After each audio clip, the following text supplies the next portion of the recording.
The Full Armor of God, featuring Zen Garcia, Gary Wayne,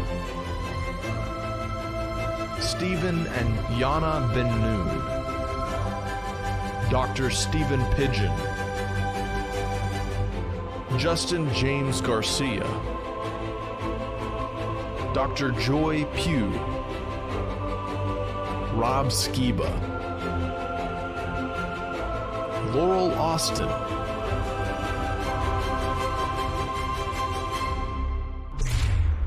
buy your tickets now at sacredwordrevealed.com.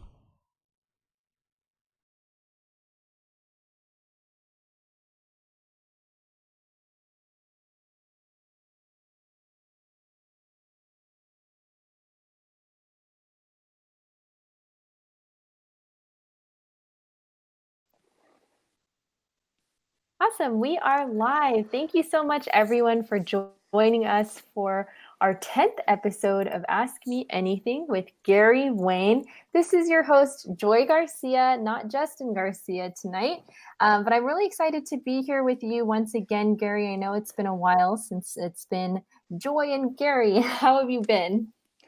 Been doing very, very well. And, you know, it's amazing how fast that month goes around. It just seems like it was last week I did a show, and it's also amazing how fast the conference is coming around. And, you know, I've got, I think, I got the, you know, the first session that I'm going to do. I think I basically got that down. I've started on the second one, but it's just, you know, time just seems to fly by these days. Yeah, it's crazy that we get to finally say that the conference is next month, which is just so wild, I feel like. But do you want to give people maybe a tiny sneak peek of just the subject line of what you're going to talk about?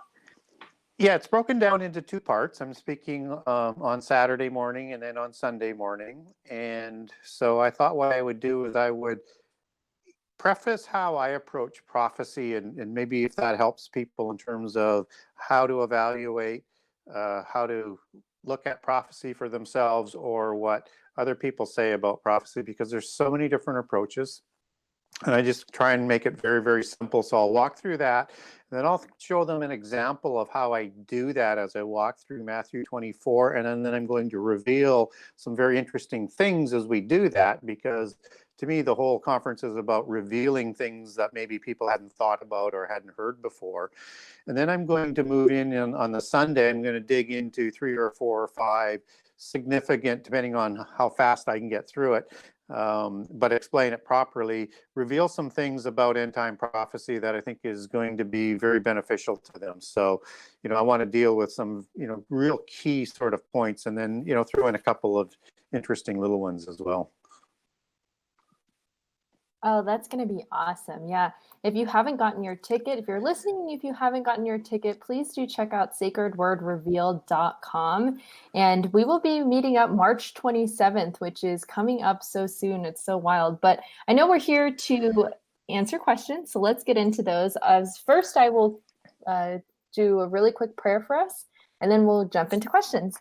So, Father, we thank you so much for bringing us here once again together to study your word, to truly just speak on our curiosities and get our questions answered. We thank you so much for Gary Wayne, who has truly dedicated his life to research and just studying out your truth. We thank you so much for his heart to share that knowledge with us. And so we ask that you would pray that you would speak through Gary tonight, and that many would be blessed by this session.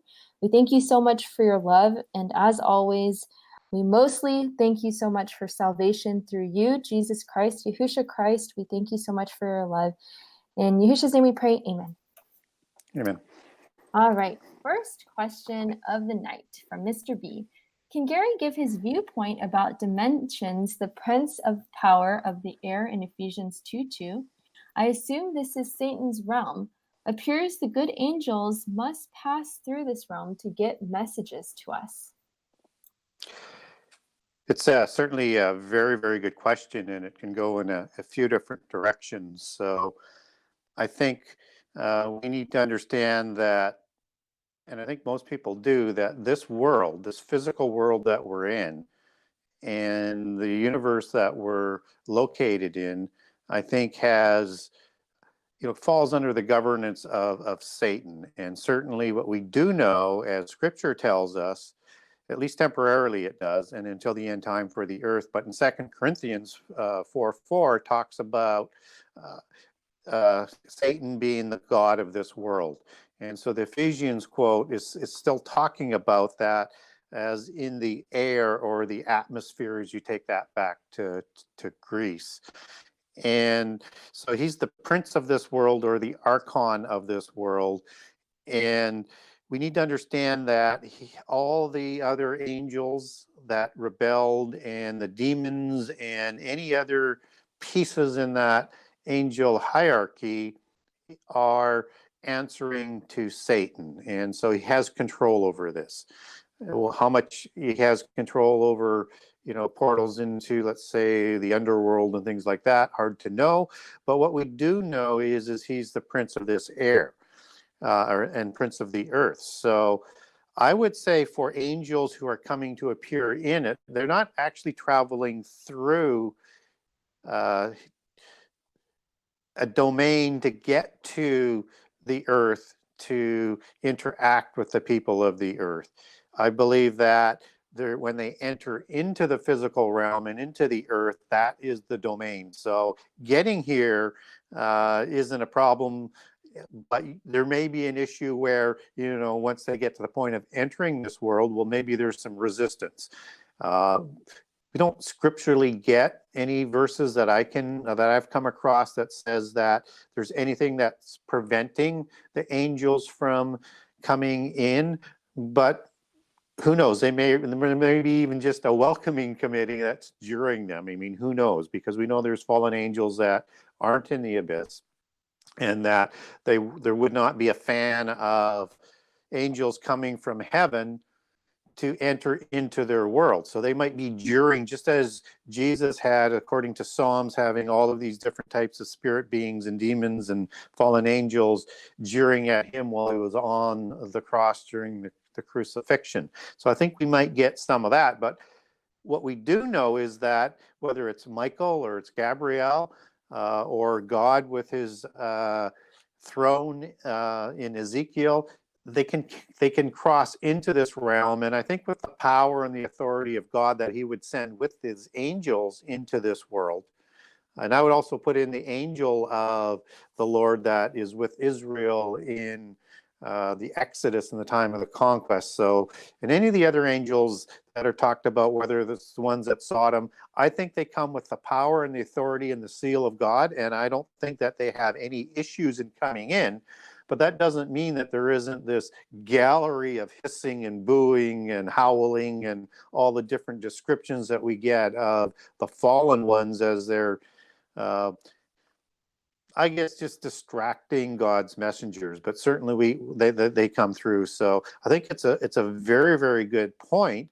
But it's limited. Their realm is limited, and all they seem to be trying to win in their fight against God is a realm on their own, which seems to be the physical earth. Whether or not it transcends that or not, I haven't found anything biblically that would say it would transcend anything other than the earth. So it seems to be that. That's kind of reflected in that movie Doctor Strange, where earth is the only place in all of the physical universe and multiple universes that they want to have that's separate from this evil dark god of universes, and of course they're portraying God as that evil god, just as they always do in all of their organizations that follow them or religions that worship them. So I think it's limited to the earth, would be my opinion, and they don't have to travel through anything. They enter into it, and however that portal or that doorway or how the spirit realm works,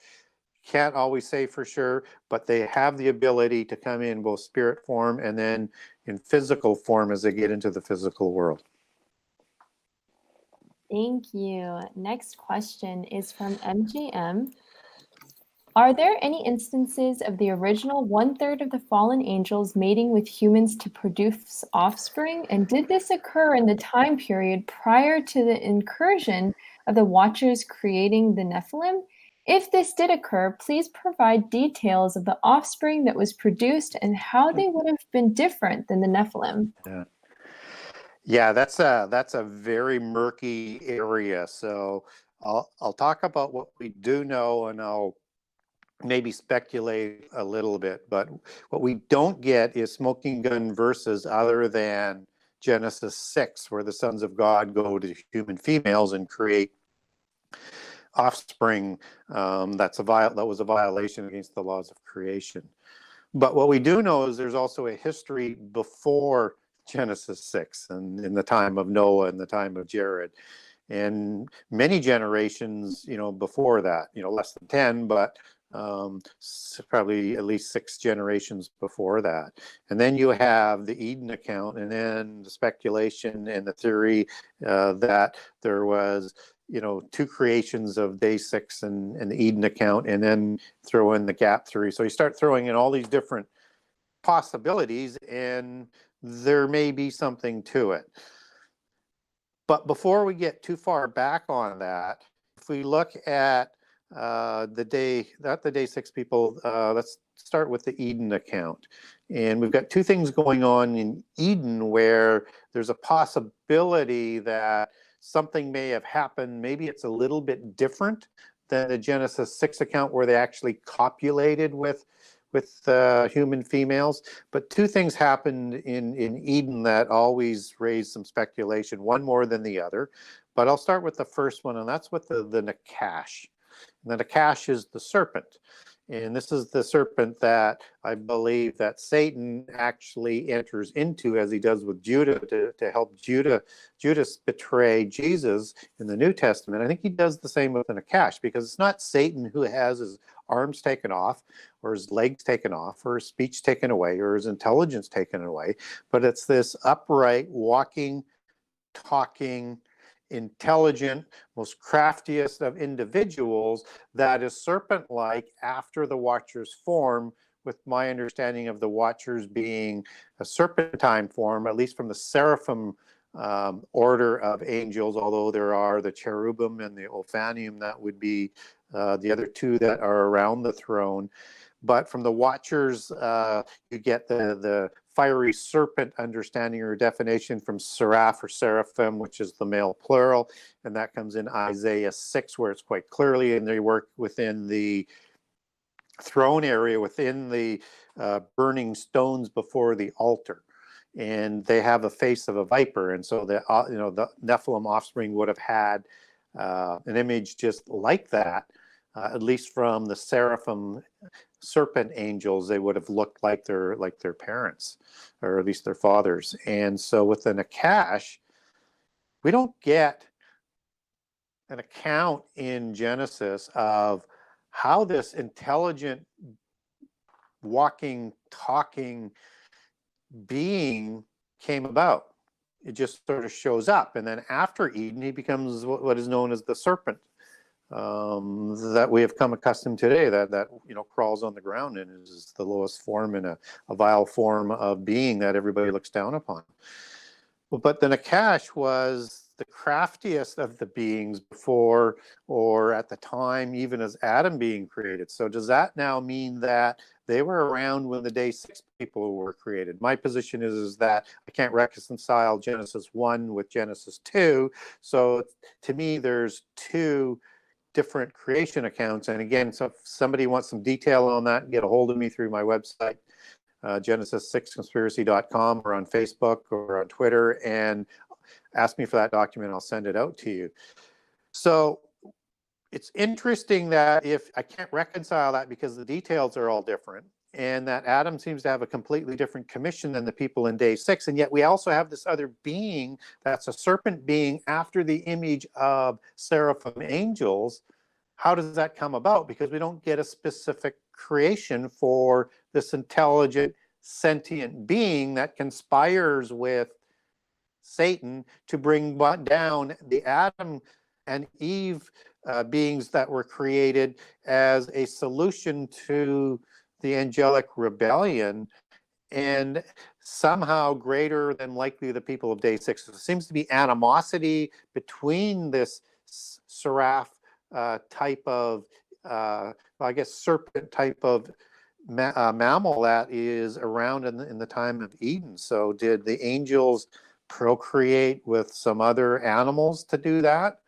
Did they do some DNA manipulation to create a being after their kind? Because this Nakash serpent imagery is also, equivalent to the crocodile in many of the pantheons, like the Egyptian pantheon, and Sobek, the crocodile god, and as being the same type of being, only in this case it's a quadruped, but has that same sort of root in antiquity that's also connected to the royal bloodlines, not only through the seraphim angels, but through the serpentine imagery that they connect in polytheism back to this fallen Nakash, that it was a being that was greater than Adam before being created. And in that belief, because they certainly have a belief in the day six people as being a different account in terms of how the Bible would reconcile it, they would look at the day six people as being like the blackheads out of Sumeria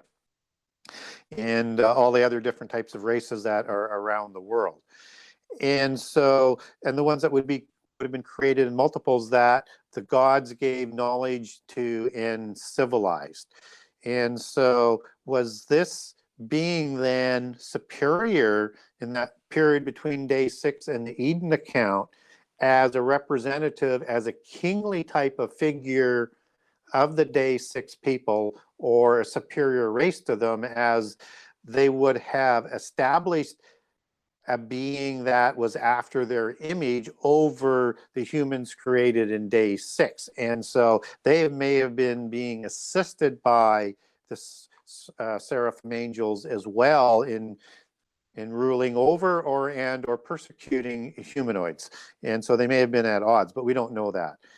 The other account that comes out of Eden, and I'm agnostic on this, but I do recognize that it's a possibility, is that Cain is acquired and is not the offspring of Adam and Eve, even though it says that in the Bible. There's a lot of people that believe in serpent seed coming from Cain. And of course, as a serpent seed, that's the seraphim aspect of Satan, even though he's an archangel and he's also cherubim, as he's just talked about in Ezekiel, in the book of Ezekiel. So this serpentine line would have come down through Cain, if it had actually existed, and then intermarried with likely the people of day six when he moves into Nod. And looking forward to some of the questions. I won't spend too much time on that right now, because we're going to get into that aspect on another question down the road.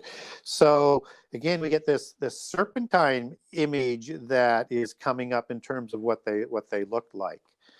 So what we don't get, though, is from the Bible is was there this serpentine image that could have been in the time before creation, or the renewal of the earth, or the gap theory, that somehow the earth had become destroyed, void, and formless, Tuhu and Boohoo. And again, I have a great handout on that for people if they want to document on that. I'll lay that out for you. Just get a hold of me. But that seems to be where the rebellion of the angels for me would fit better, is in that time frame. And from that rebellion, the earth became void. So what kind of beings were there? Could have been the dinosaurs, right? Because of what science is telling us. Although I know we can't rely on NASA, and we can't rely on science, because they're all puppets of the polytheist organizations, and everything that they're doing is designed to lead us from God as opposed to show us the truth. There might be some truth to the age of the dinosaurs. I'm not dogmatic on it, but they would fit back in there, because again, we're finding that these dinosaurs a lot of them had feathers on them and are serpentine looking, just as the seraphim would be feathered serpent god, like Quetzalcoatl or the Nagas or many of the other accounts around the world. So you can see how those types of beings may have been their preferred image in a time before Genesis 1:2, and when the earth became void and formless would be how that gap theory goes. So there's a possibility there as well. Now, we also get from the Gnostics two different kinds of giants being created. So in the Holy Book of the Invisible Spirit, for example, it talks about the first seed of Amaka Seth, which is a being that's created by the angels within a cloud. So again, we don't know whether or not that is some sort of allegory for DNA manipulation, or he's actually an offspring of the gods and a human female, or some other version thereof. And he is first going to show up, according to this Holy Book of the Invisible Spirit, in chapter 71, where I'm referring to, at Gomorrah, and then after the flood, because he's saved and taken off planet again, seemingly in a cloud, and his next incarnation is at Sodom after the flood, which kind of reflects like a second incarnation after the flood. So we get that kind of being also being created, and that Amaka Seth, predates Genesis 6 in their accounts. So from a polytheist view, we get that kind of creation as well. But I would also suggest that out of polytheism, and again, I've got some great handouts on this and documents on these types of beings that I'm going to talk about. We don't know when they're created.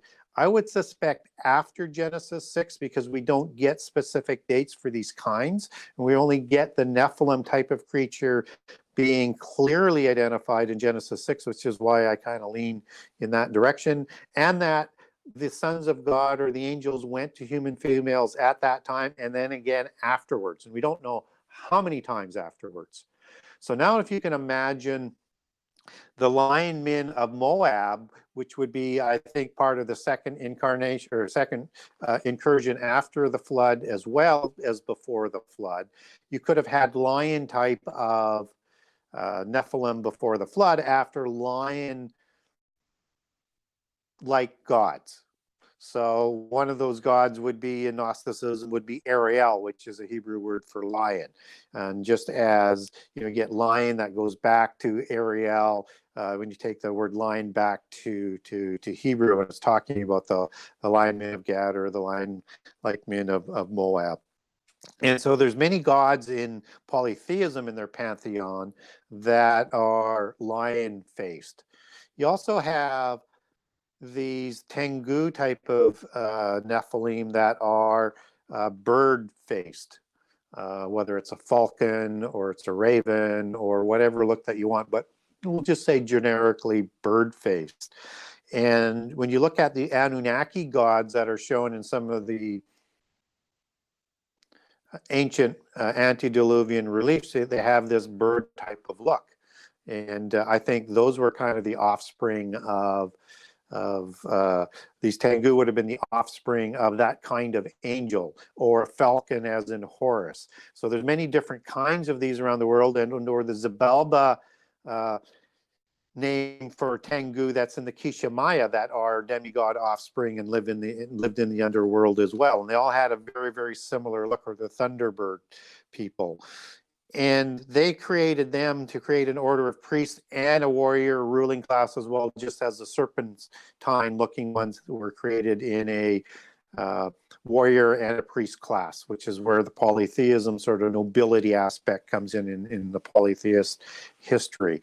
And you would also have possibly a Nephilim type of being that would have been created from, let's say, Anubis, which was a jackal or a dog type of being. In fact, there was, a dog city in Egypt at some point in time, and there's many, Christian mythoses about dog men and dog warriors, and connecting back to the same type of individuals, in Christian history, mostly in the Eastern Orthodox, but alongside of Saint Christopher. But in the Catholic version, you don't get much of a dog sort of connection there. But again, I've got a great document, 3-part series on that handles the gods that were dog-like, the warrior aspect, the historical accounts, and it's rather enlightening if you want a whole bunch of information on that. So when we look at what could these beings have looked like, if you read into the Pistis Sophia,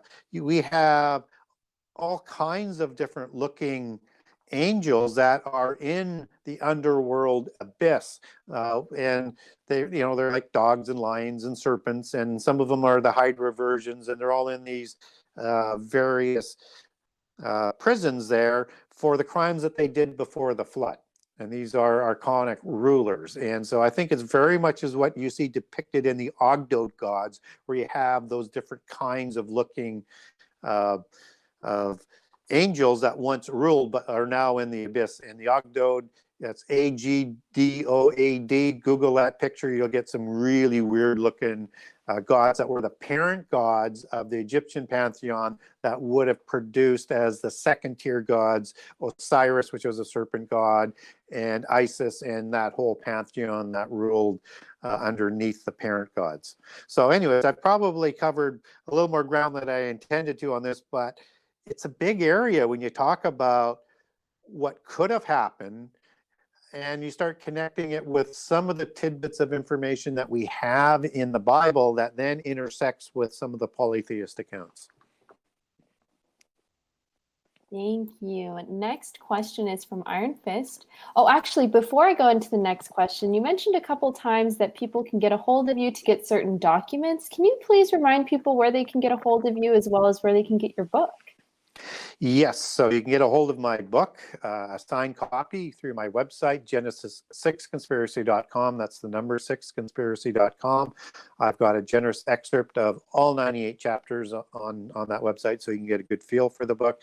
You can get a signed copy there, or you can click over to Amazon to get the Kindle version, or get the book through Amazon.ca, Amazon.com, or through BarnesandNoble.com. So I have links there if you want to go that route as well. And on my website, I have an email. So if you email me a question or a topic area like second incursion, or something about Pistis Sophia, or the linemen, or whatever, if you give me that topic area, if I've got a document on that, I'll send it to you. And the same way through Facebook under Messenger, Gary Wayne, or on my timeline, post on there. It's open to everybody.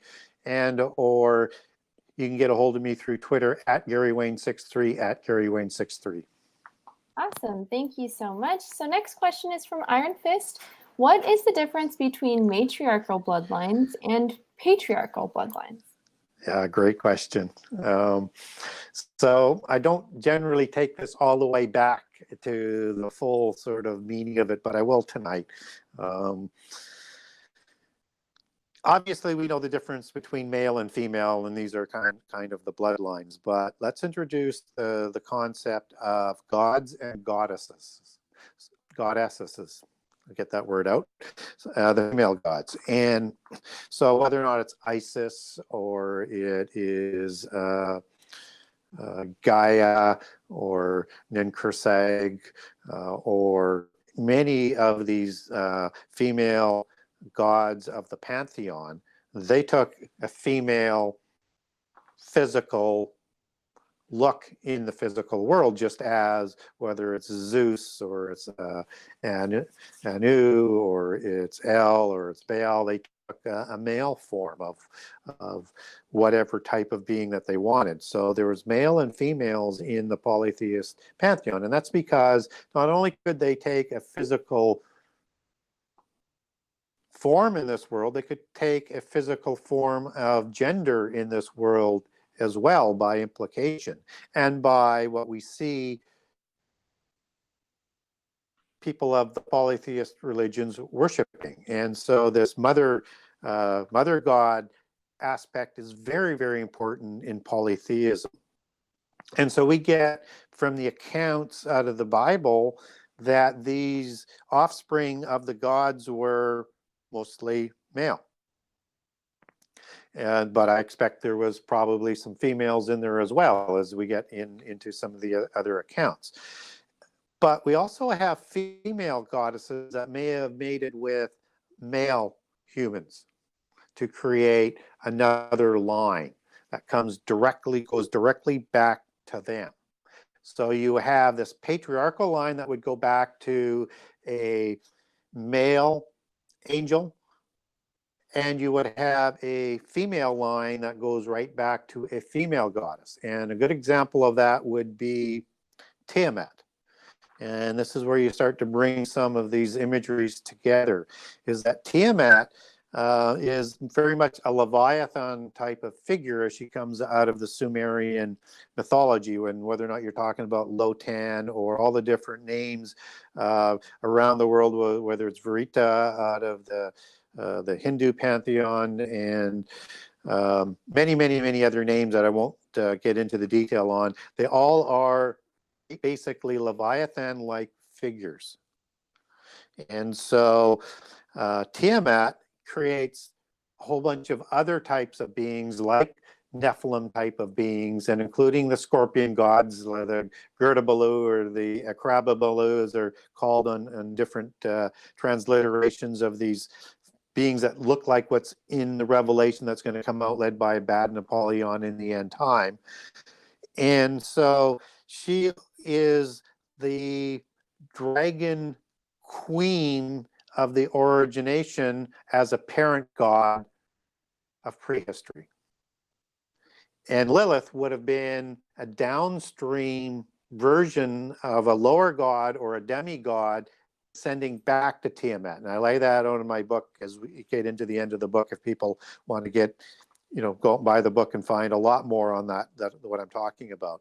And so you have this line that goes back to Tiamat that has this dragon imagery, but when it takes the allegorical imagery coming down the matriarchal line, it's going to be more of a fairy or owl imagery that they'll take for the allegory. And the patriarchal version is they will take the raven and the serpent look as it comes down on the patriarchal albigens. And albigens is a word that goes back basically to one patriarch.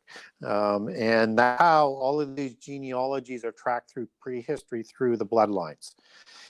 And so when in history and in ancient history, they went to start a new dynasty in a new area, they would take the most ennobled of this matriarchal branch that they would search everywhere for, and then match that up with the designated male of the patriarchal line to start a new kingship or new dynasty. So as the world was being repopulated after the flood, or being taken over before the flood by the giants, that's how they would start a new dynasty and a whole new set of bloodlines. So in the polytheist understanding, this matriarchal branch is very, very important for how you set up a new kingdom, and it has to have extraordinary ennobled bloodlines that would be also matched up with somebody of extraordinary patriarchal bloodlines. But it's all part of how they classify where and how they fit in this dualism that's within polytheism, in terms of the balance that they need to have in that type of religion. And it also goes right back to they believe God and Satan are equal as you extend out that dualism. And as you pull that back into sort of a micro level, you have within it, you have the good witches and the bad witches. You have good Nephilim and you have bad Nephilim. You have white magic and you have black magic. So there's yin and yang, and dualism is very, very consistent in their belief system, and therefore for them to keep that in some sort of continuity, you need to have that dualism in the bloodlines as well. Thank you. Next question is from Man of Milford. You mentioned the enemy will counterfeit the events of Revelation. I have heard of a false/fake rapture using blue beam technology, but have not heard any mention of a false second coming after the false Armageddon using this same technology. Do you believe that all of these events will be faked? Well, I think there'll be a counterfeit. So it will seem very, very plausible. So one should expect that, and I'll pick off each of these ones a little bit separately, because there's three different concepts in there in the question. So one could easily make an argument that it would be easier for the spurious forces to just ignore the rapture and just pass that off as a fictional event that's just made up and it's part of the, the Jesuit conspiracy, blah, blah, blah, blah, blah. I don't think they're going to do that. I think it's very clear that rapture is part of the prophetic doctrine. It says it over and over and over and over and what it is. And so I think that when you understand that everything they're doing is counterfeit, so they want a counterfeit world with a counterfeit God in Satan. They want to live away from God, and they want to have a counterfeit millennium that they're offering in the new age. Everything, they have a counterfeit religion. So if they're going to deceive people in the end time, then they have to fulfill all of these things in a counterfeit way with false signs, false miracles, everything that the Bible lays out prophetically. They are going to have their own version that happens on a shorter time frame as opposed to the longer time frame.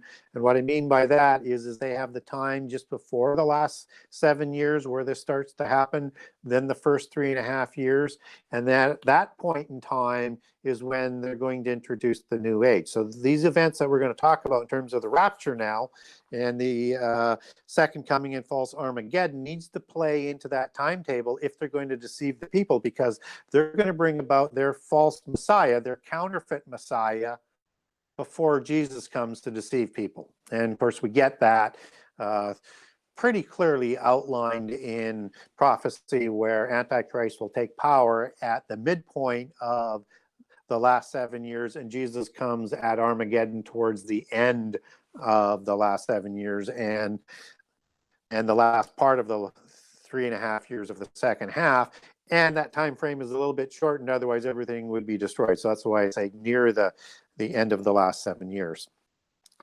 So that means that if Antichrist is going to fake being Jesus, then he needs to come and do a rapture and then come back for Armageddon.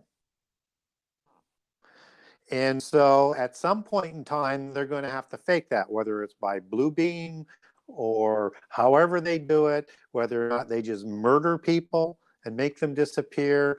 They're going to have people disappear.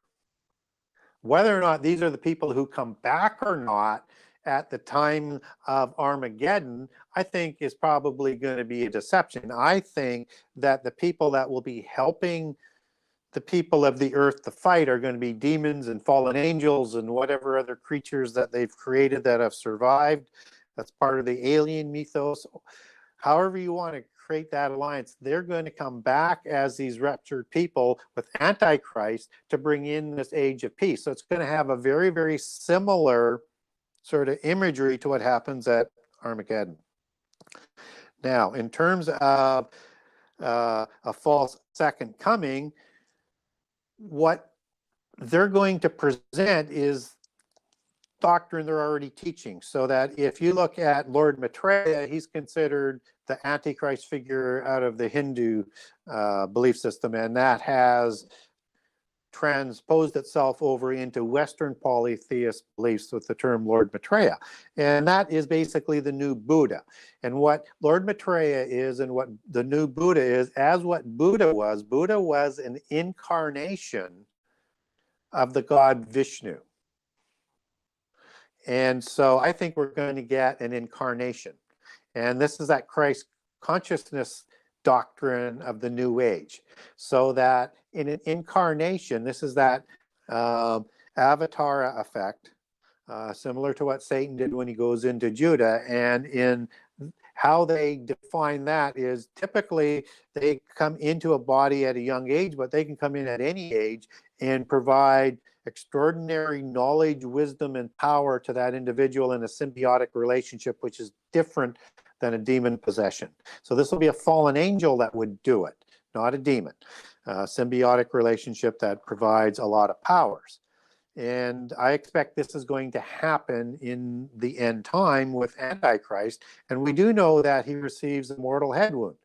So I think you're going to get an incarnation and a falsified resurrection that is going to ascend Jesus to, or it's ascend Antichrist to power as the fake Jesus, coupling all of that at the same time with an incarnation of one of these gods. And I think that is going to be the god that leads these scorpion beings out of the abyss just before the midpoint of the last 7 years, who is Abaddon, Apollyon, and who I think is Azazel. And again, I have a great document for people if they want me to link all of that together.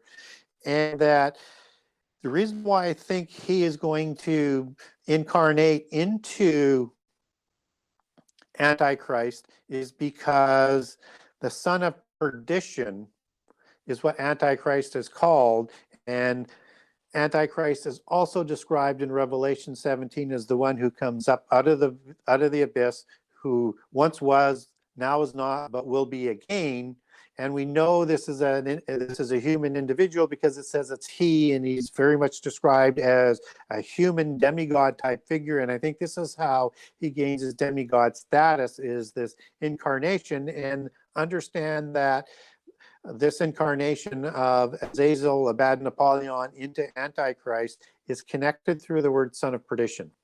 Perdition goes back to basically the word Apollyon as destroyer, just as Abaddon means destroyer, and just as Azazel was the destroyer of the antediluvian world.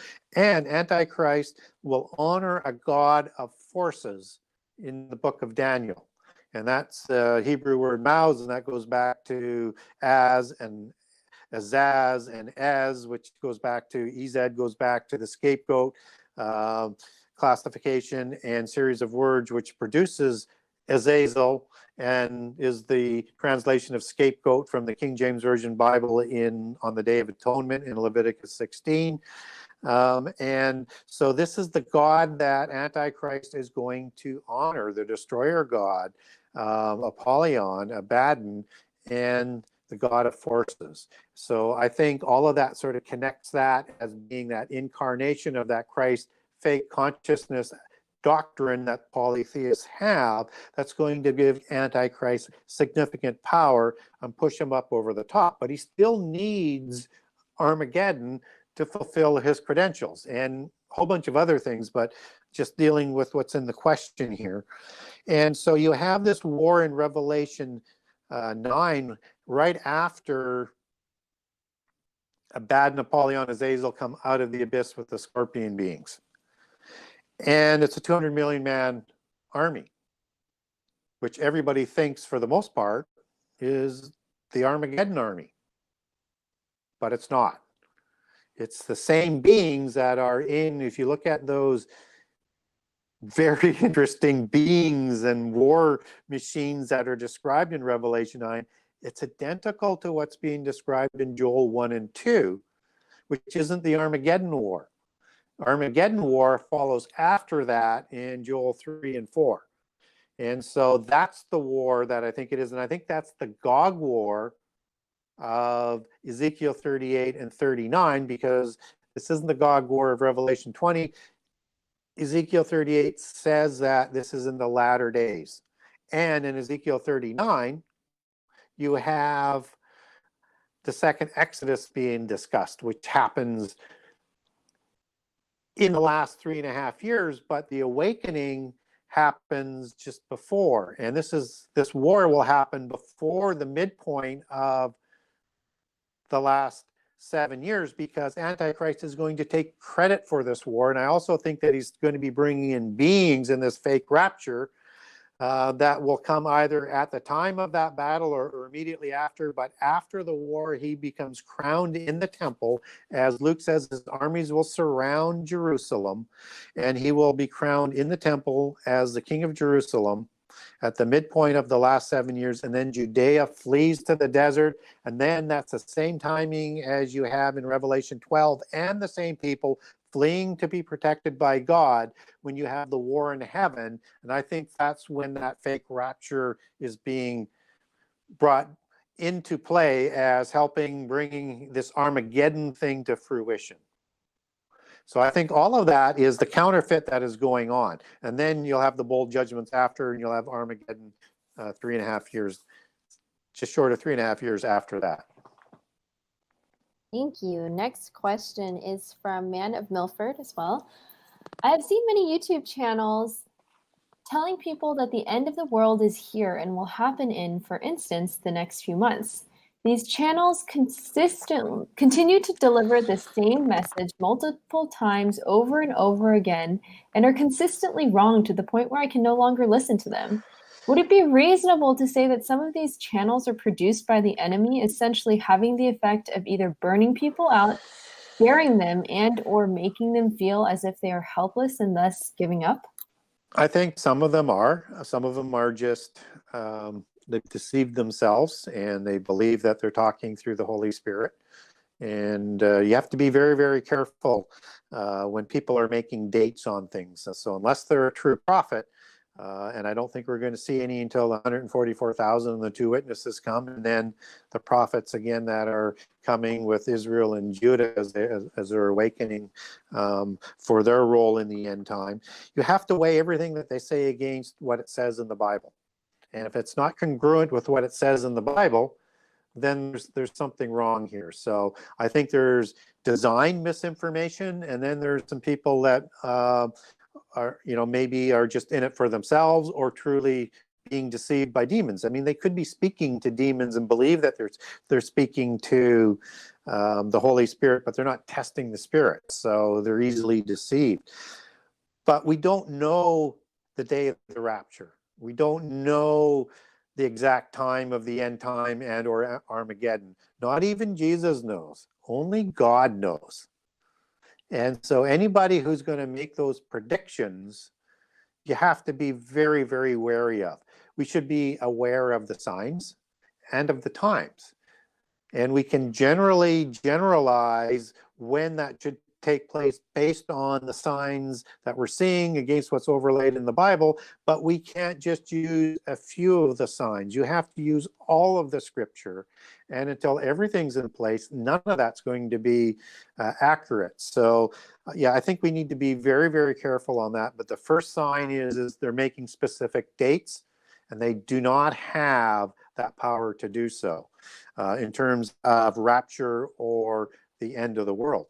Now, when we get into like the two witnesses of the end time, they are going to prophesy calamities and disasters and be very, very accurate on it. But they're true prophets that will be sent from God for the end time, and that people will hate these two witnesses because of the prophecies that they're making. And when they are killed at the midpoint of the last 7 years, they're going to celebrate like it was Christmas because of the horrible things that were brought down. And all of what two witnesses are designed to do is to try and wake people up that the end is coming, but not then. Just as Jesus said, that's for the tribulation that follows after that, which is worse than what was in the first 3.5 years. That's when the bowl judgments are going to come. So absolutely, as soon as somebody is saying something like, I'm going to put a date on it, or if they're expressing things that they have been given wisdom from the Holy Spirit or somewhere else,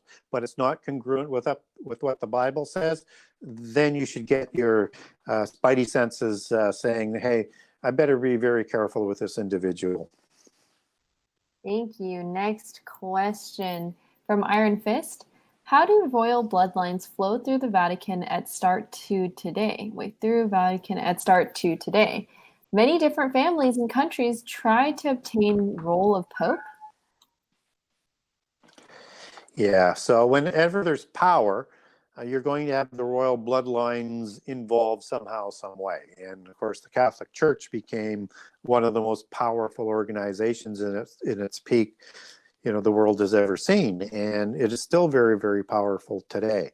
So understand that, if you're running the world, you want to somehow be able to influence and run the Vatican, if not consistently, at least intermittently. And you do that by being part of the papal nobility. So when I talk about the royal families, there's several different groups of the Rex Deus clans or the black nobility. And in Italy, they have a specific black nobility just devoted to the Vatican. And it's part of the greater black nobility. And so you'll have families that are part of this black nobility, and their descendants claim that sort of descendancy as papal nobility or the black nobility. And some of them will have several people, like the Borgia family. I think they had 3 popes down through the lines, and heavily interwedded into the royal bloodlines as well. Like there's a Borgia in 1570 who was a member of the Montesa order in Spain that was formed to get control of the Templar wealth, and he takes over in the 1500s on that, and then he starts to sponsor Ignatius of Loyola, who becomes the first leader of the Jesuit organization. But by 1570, Borgia has, not only as being a leader of the Montesa royal family order, he is going to take over the Jesuit order as the 3rd sort of Grand Master of that order, or leader of that order. And so you have this bloodlines of families that are always jockeying for power, and to get their families nominated into the cardinals as the lower, not the lower, but the younger siblings, to go into the church and work their way up so that they can get control over the church. Now, this black nobility out of Italy, which has some of their families in the church, they also have bloodlines that go back to Julius Caesar and Augustus. And of course, they take their bloodlines back to the gods of Italy or gods of Rome, just as all of the royal families take their pedigree back to a specific angel and a set of bloodlines and their offspring that come down through the Nephilim. So yes, there are those bloodlines that are in there today, and they're very, very powerful in choosing who's going to be, the next pope. And ideally, like I say, and there's a interesting thing. There's that show on TV. I watched a couple of it this year. I didn't see the first edition of it, called The New Pope. And they've gone to a royal family in England here to get a second-tier sibling, even though his twin died, who was the one that they would have wanted to become pope. He's elected the pope. And he's reluctant to take it, or at least he's showing that he's going to be reluctant. And they're threatening to have a Norman nobility bloodline that they're going to offer it to if he doesn't take the popeship. So again, they like to show everything in plain sight as to what they do. And that's the type of thing that goes on with the election of the pope. Now, not always do you have a pope that's elected that's of the black nobility, but it's a very, very powerful force within the Catholic Church for sure. Thank you. Next question is from Mike. I've heard the following from 3 statements from Gnostics. First being Satan and Yahweh have equal power. Number 2, their God is impersonal, a life force. And number 3, they worship a pantheon of gods with Satan at the top. Are these 3 statements compatible? For example, do they worship Satan as part of a pantheon, knowing that he is very near the top, but that there is a life force even above Satan? That's a very, very, very good question. So in terms of how Gnostics or polytheists would look at this, is that the supreme power in Christianity is a personal God. The supreme energy or life force is an impersonal God. So it's not thought of as in the same sort of terms that we do. So I'm just going to pull out from a Gnostic book. It's the Secret Book according to John, that sort of talks about it, and then I'll get into a couple of those other layers there. So and it's called the Immortals, and starts off where it says, the parent of the entirety is the perfect, invisible virgin spirit. And this is an androgynous quintet of aeons, constituents of the parent. And so this is the whole basis, this invisible force spirit that is going to create the lower levels of the pantheon thereafter. And Sophia, which is sort of the wisdom sort of nature, or the Holy Spirit kind of nature, as you would look at that from a biblical perspective, and or Barbelos is another name that people might be familiar with, is created from this life force, shortly thereafter, that is going to then create from her offspring an angel named Ahold and or Demarriage. And this would be the angel that the Gnostics call the God of the Bible. And again, if somebody wants to get a hold of me, I'll give you a couple of examples out of the Gnostic Gospels where they actually say that. I won't do that here. And alongside of Ahold, there are 6 other angels. So this original sort of 7 number, that's kind of a constant that's out there underneath sort of the parent kind of God aspect. But Ahold is also known as Samael and Saklas as well. So the other angels that are created with Ahold are Ios, Sabaoth, Anadeos, Aleos, Aureos, and Astaphaxes, as I try and get that out of my mouth. So these are the ones that are also represented by the 7 heavens and the 7 planets in their belief system. So when you're getting pantheons that are assigned to that number of 7, that was the number of the planets and things that they could see from their domed Earth as they envisioned it at that time. So the 7 planets would take on these names of these different angels, and they all have different vernacular names as they go around the world. So if you wanted to use the Latin one, which is the easiest one to use, you've got Saturn at the top, which would be Satan. And you have Jupiter, you have the sun, you have Saturn at the top, then Jupiter, and then Sol for the sun, and Diana for the moon, and Mercury for Mercury, and Venus for Venus, and Mars for Mars. But in let's say Greece as another example, you would have Kronos, which is the equivalent to Satan here, and Zeus below that, and Apollo and Artemis and Hermes, Aphrodite and Ares. And then over in Sumeria, you would have Anu and Enki, and you'd have other ones in there like Nergal and Inanna, Shamash. And then in Canaan, you have El, Baal, which is the son of El, and Shamash, Astarte, and Moloch and others as well, as they fill out those sort of lower level of the planets as they use for their symbology.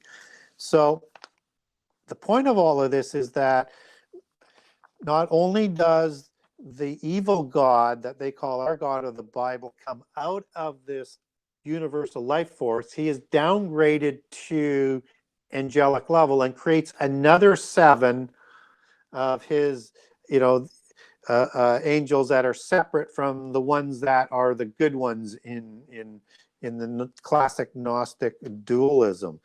So when you look at the parent God, you generally get a representative of that parent God in that second tier of God. So Kronos would be a parent God in the Greek mythology, and then Zeus would be considered the leader of that, coming out of the 7 main angels in the Olympus gods below. So when you start to look at Kronos, look at that as Satan sort of being just above that. So you have the 7 plus 1 for 8. The 1 is Satan is always going to be is the 8th coming from those parent gods. And then if you look at Anu in Sumeria, then you would have Anki and Enlil as an example as being part of that lower level, but they're created by Anu. And so El, in the same thing in the Canaanite pantheon, who produces Baal. and then other gods below that.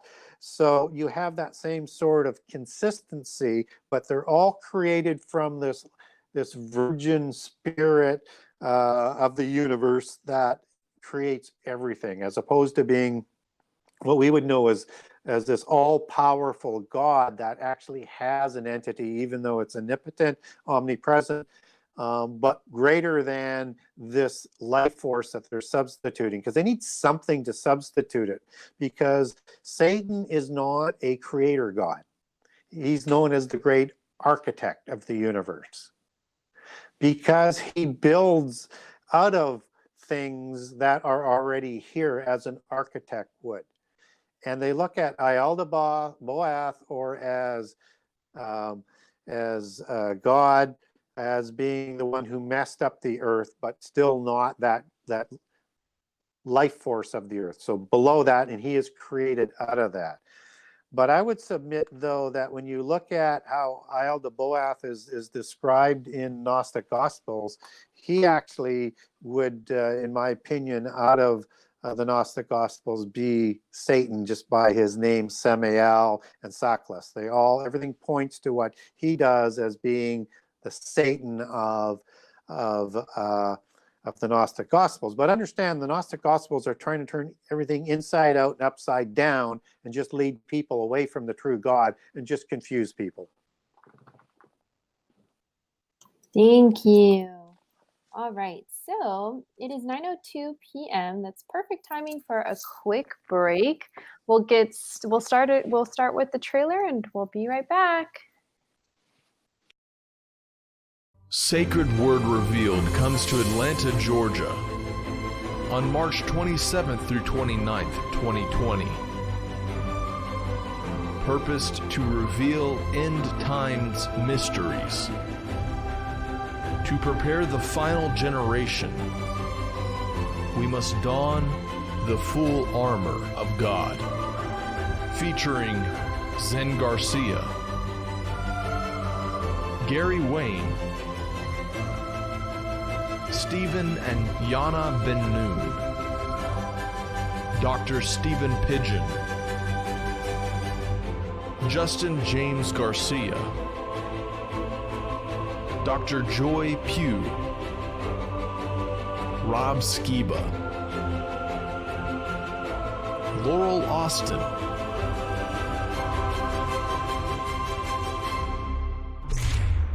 buy your tickets now at sacredwordrevealed.com. Yes, we're very excited for the conference coming up March 27th through 29th. We want to let everyone know that we're actually doing a giveaway of 2 Sacred Word Revealed full access tickets. It's actually going to be a raffle, and you can buy a raffle ticket at sacredwordpublishing.com, and we'll also post a link in the comments and description below this video. But the raffle ticket's only $1 per ticket, and 100% of those proceeds will be going to the new Endeavor Freedom Orphanage in Lahe, Myanmar. So please do support us and also get a chance to win those free tickets. The raffle will be taking place during the live stream of AMAs with Zen Garcia on episode 35 on Friday, February 28th. And that's when the winners will be announced during the midpoint of the stream. And then we'll make sure to email those who won afterwards. So please do check out sacredwordpublishing.com, and you can, in the search bar, type in raffle tickets, or you can also just click the link that we're going to add into the live stream chat, as well as the description below this video. With that, I will move on to the next. What's that? All right,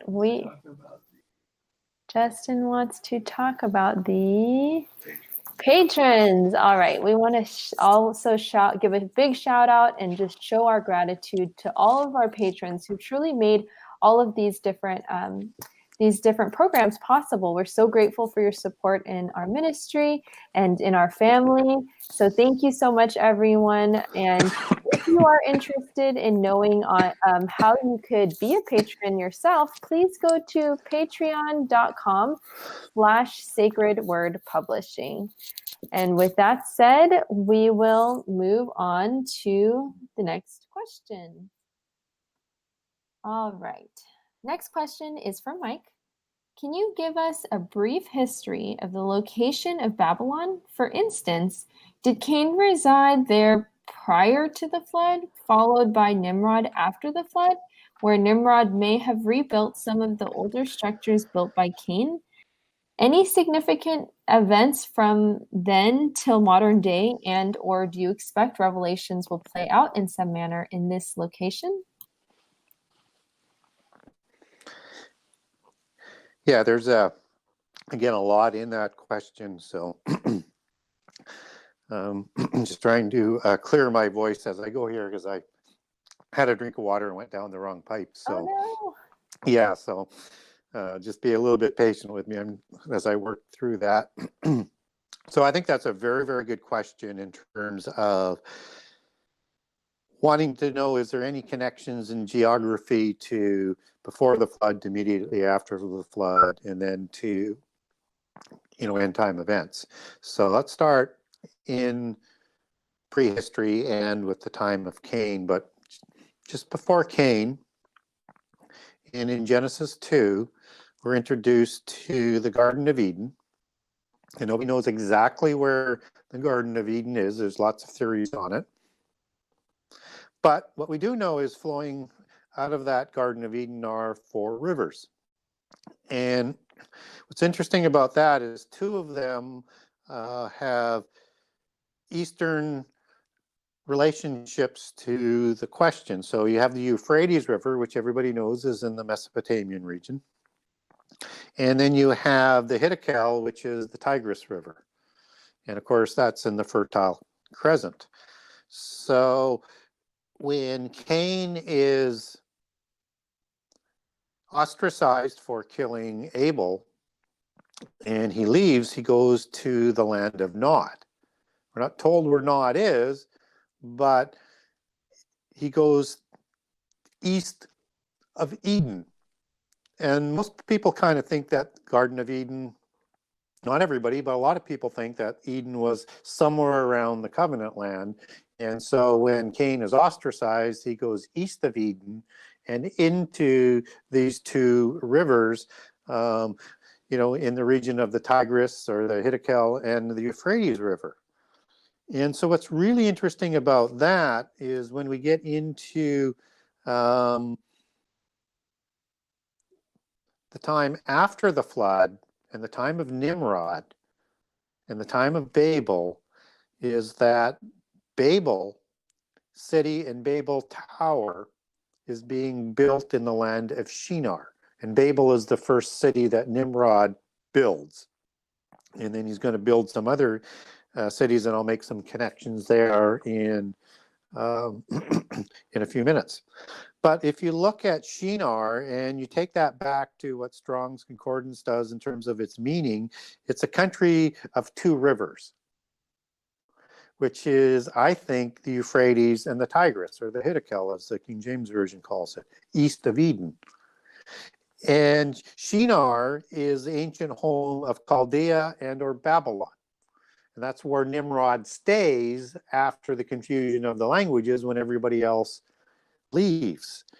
And Shinar is actually a transliteration of Sumer or Sumeria, which is where we get so much ancient history from before the flood, coming from the Anunnaki, the Sumerian kings list, coming out of that region that's connected likely to Cain. And Cain is meshed in polytheist accounting of the history as being sort of the first progenitor of that Sumerian's king list, along with some of his early sons before the Nephilim come along and take it over in the time of Noah. And we also have cities that Nimrod is going to build in Shinar, in Sumer, in Chaldea, in Babylon. From after the Tower of Babel, he is going to, I don't think he builds, I think it's probably renovates or restores the city of Erech, which is the transliteration of the Sumerian city of Uruk. And what's interesting about that is that the first city that Cain builds in the land of Nod is named after his son Enoch, or Hanok, although you wouldn't pronounce the H. And according to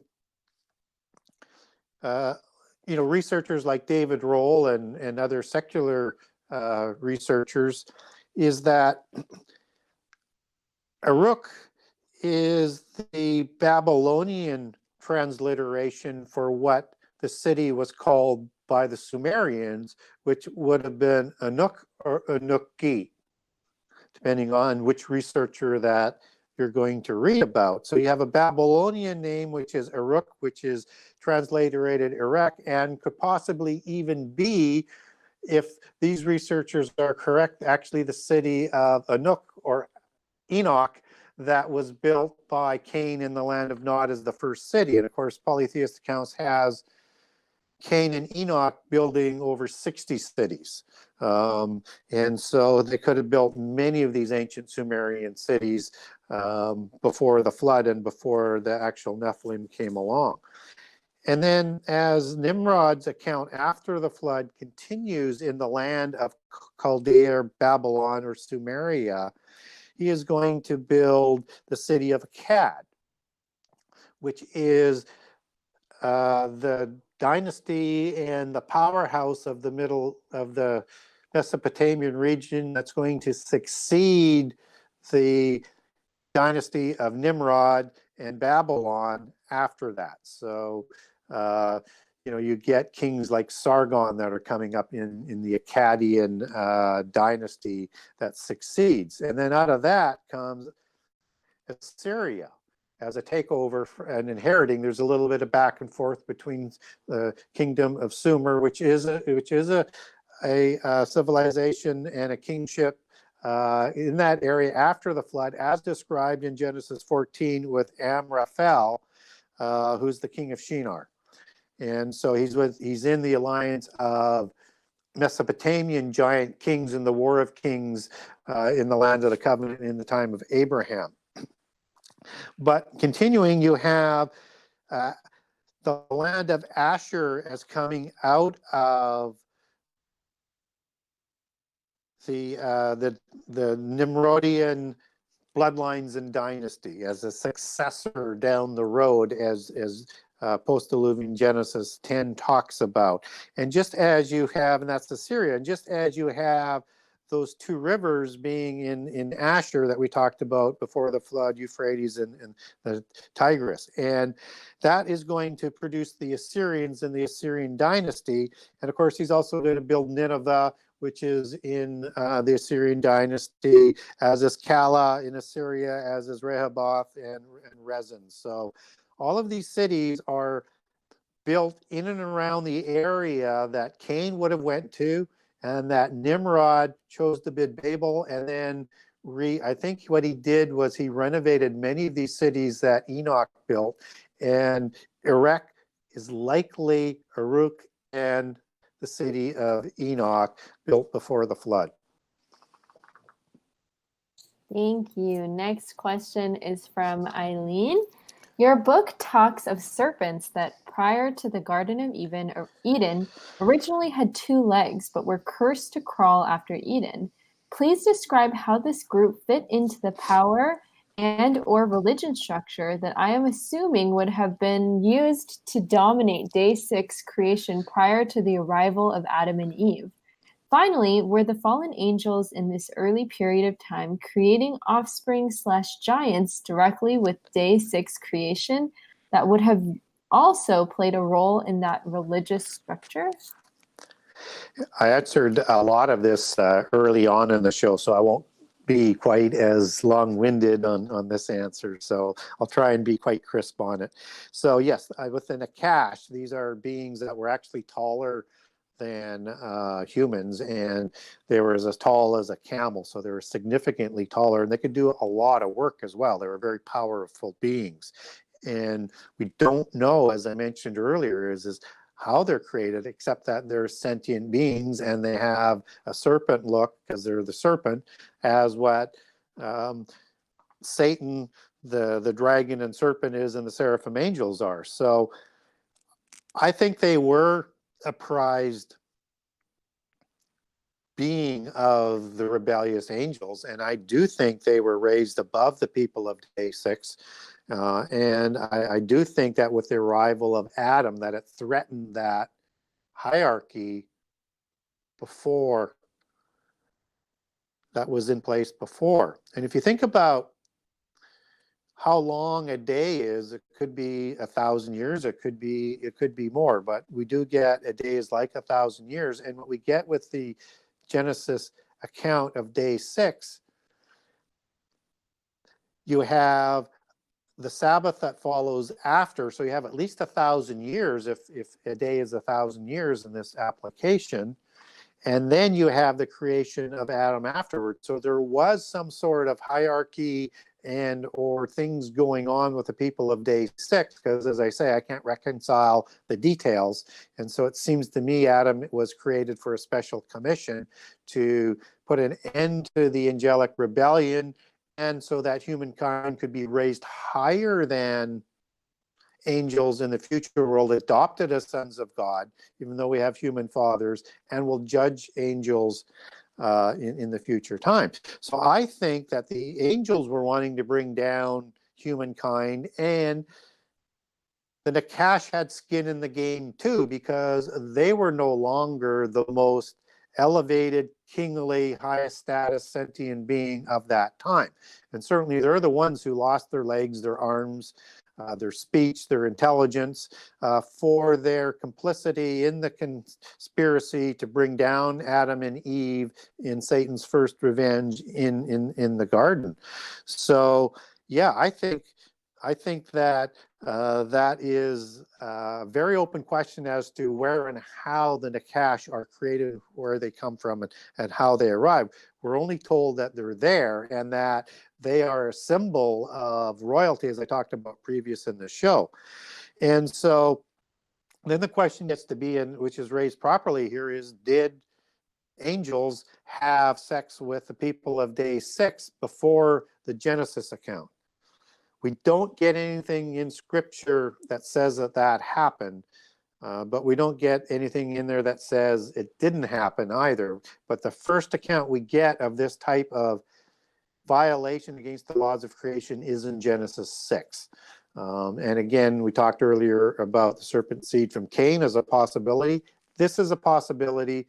We just don't get those smoking gun verses. So I remain open to those concepts, but we really don't need it to have the serpent account or other Nephilim accounts, because in Genesis 6 it says not only did the sons of God go to them at that time, but again afterwards, and we're not told how many times afterwards. So all the different kinds of Nephilim could have been created afterwards, or there was a violation against the laws of creation that wasn't sexual copulation before, that was in some sort of DNA manipulation or things like that.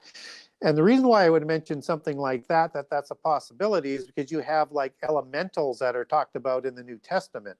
The word that most people would associate that in terms of Colossians, in terms of where it's as a heavenly sort of being or demonic type of being, would be the rudiments that it's talked about amongst the same as the principalities and the powers. And so the elementals are considered in polytheism to be the little people. Again, we're not told how they would be created from the Bible. And in fact, we only have this connection that there is some sort of hierarchical structure in the spurious forces that are rudiments. That is also means elementals as you take that back to Greek. But you have this classification of these little people that are divided into 3 groups that, is a big topic on fairies, and they were created as part of the ruling hierarchy in the antediluvian realm. And so the gnomes, for example, would look after knowledge and genealogies and technology, and are very much connected to what we would understand as some of the fairies and the fairy kidnappings that have happened all throughout history, that are recorded all around the world, that are very similar to alien alien abductions. And we actually get in Ezekiel 27 the Gamadin, which are in the towers of Tyr. I think they're shooting arrows, as I recall. And again, you get the Gamad, and the I am is the male plural. And these were warriors. And Gamad means a cubit. So these beings were somewhere between 18 inches and 21 inches tall, depending on how you measure a common cubit or a royal cubit, and very much these little people. So we do get a few connections in there about other types of creations in the Bible, but not a whole bunch.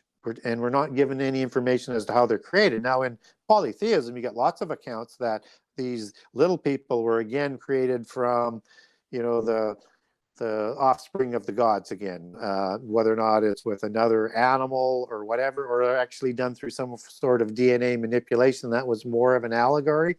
Again, we don't know, but the world is filled with a history of these little beings. So you have, I guess what I'm saying with when I'm talking about these different types of creations is that there may have been some sort of DNA manipulation for those beings before the flood and before Genesis 6. And maybe that's how some other Nephilim kinds of beings were created, but not with a sexual format. But again, I have to stress, I am speculating on all of that. And for me, I settle more on Genesis 6 as the easy solution, that I don't have to start going down past that I can't fully support biblically. Thank you. Next question, also from Eileen. Can you provide a very brief synopsis and timeline of who the major biblical players and empires were after the flood? It gets very confusing to me trying to understand this timeline. For instance, I have read Sumeria was the first of the empires/cities. However, I would think it should be Babylon instead. And where and when does Assyria fit in? And some of the major empires like Egypt? Yeah, so it's very important to understand the empire aspect of it and some of the peoples. I mean, we'll get like the Cadmonites that is in Genesis that's listed amongst the Kenizzites and the Kenites. And the Cadmonites are the eastern peoples and thought to be a Rephaim type of people from the east. And Rephaim that Nimrod would have intermarried with to create the dynasties that are going to come forward out of Chaldea or Babylon. And as I mentioned, this is the area, just a question to her before, is Shinar, which is Sumeria. And so this Middle East area is going to be sort of this embryo of a lot of these empires that are all descending down through Nimrod's descendants in that area that is going to beget Assyria. But let me just sort of back up a step on this so that I can explain connections of the world empires as it is related to Israel and the early post-Diluvian period, and how it's also related in prophecy. So there's some very, very interesting connections there. And so, and again, we have, as I said, these Mesopotamian kings that come out in Genesis 14 that I mentioned earlier as well. So Israel is kind of a product of the empires, if I can put it that way. And everything that is surrounding Israel has an empire relationship to it of the ancient world, as well it will be in the end time. And so in Revelation 17, we're told about the last Roman revived empire that comes out of the seven before. And I know you can take this two ways, and I think it's both in terms of understanding prophecy. So you've got seven that come out of Genesis 8 with Greece, and you've got Alexander, the four empires after Rome, and then the new Rome that gives you in the end time, which gives you seven. But I also believe it means the seven major empires of the world. And in the beginning, the first empire is Egypt. And so where is Israel brought up and raised in slavery before the Exodus in Egypt. And so within that sort of womb of slavery, they're allowed to grow into a great nation until God decides they're ready. And so that's your first relationship with the world power. And after Babel, you have Mizraim go over to Egypt to start the Egyptian empire, and then they're going to intermarry. And the polytheists actually think that Nimrod has his descendants actually usurp the pharaonic dynasty in Egypt with his grandson or his son, depending on which version that you're looking at that on. And so you've got Egypt as the parallel empire, but rising to a greater level before these other empires do from Nimrod in the Middle East. And so after Israel grows up and leaves Egypt, you have the Assyrian Empire that is the next world empire. And it's this Assyrian Empire in 721 BC, 718, 721, 723, somewhere in that range, depending on, again, who you're reading about or from on these historical accounts. They are going to send Israel, the northern tribes, into captivity and destroy the northern empire as part of the curses of the covenant for not keeping the covenant. And so again, we see a significant impact of why it's important to know who these empires are and their players. And Assyria, as we talked about, extends out of the Akkadian Empire and out of this nest of empires of Sumer, which is Chaldea and Babylon, where Babel was built, that Nimrod stayed in, as I talked about earlier. And Shinar is a transliteration of Sumer in the two rivers of the Tigris and which is the Nicodel and the Euphrates rivers. Okay, and out of that comes the Assyrian Empire, and then out of that you have Babylon taking over for Assyria, essentially just taking over that empire. And now it's Babylon in about 589 BC that is going to do the same thing to the southern kingdom, which is Judah, for violations of the covenant, even though they got a reprieve from the Assyrians for repenting one more time, but they continue to backslide, and they're going to suffer the consequences of the curses of the covenant, and they're taken into captivity into Babylon, and only a remnant of them. But again, another embryo type of scenario here, and that they're going to increase in numbers, and then Persia is going to take over from Babylon while Judah is in captivity. And at the same period of time, the lost tribes of Israel will be dispersed, as you learn in Ezekiel, to the four winds of the earth, or the four winds of the empires of the earth, to the four corners of the earth, and lost until the end time, when they'll awaken. And then Persia permits the second temple to be built, and Cyrus issues the decree, and a little time later, they'll move back and set up the second temple. And then they're going to be affected by Greece. Greece is going to come in and overrule them again, because they're not living the way they ought to be living in terms of the covenant.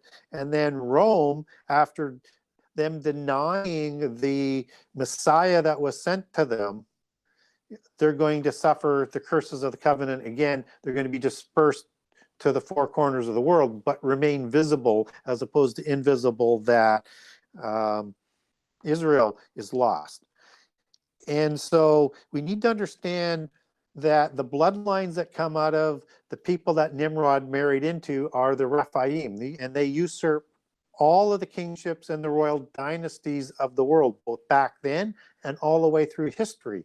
And these are going to be part of the end time 10 kings of the 10 groups of nations of the end time. In Daniel 2:43, as it talks about the metallic part of these dynasties, Babylon, Persia, Greece, and Rome, and the end time empire.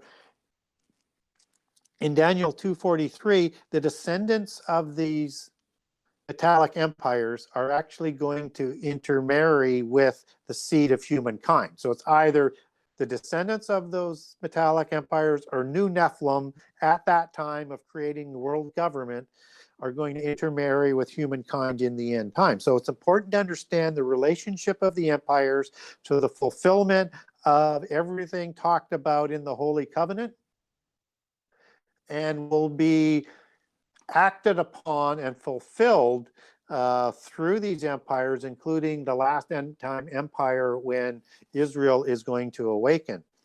And getting back to a part of a question I didn't answer on early on is how does some of this land come into play in the end time in terms of the Mesopotamian region? Well, we talked about earlier in the show about the midpoint of the last 7 years where Judah is going to flee from Antichrist and Satan at the time of the abomination, and also as it's recorded in Revelation 12, and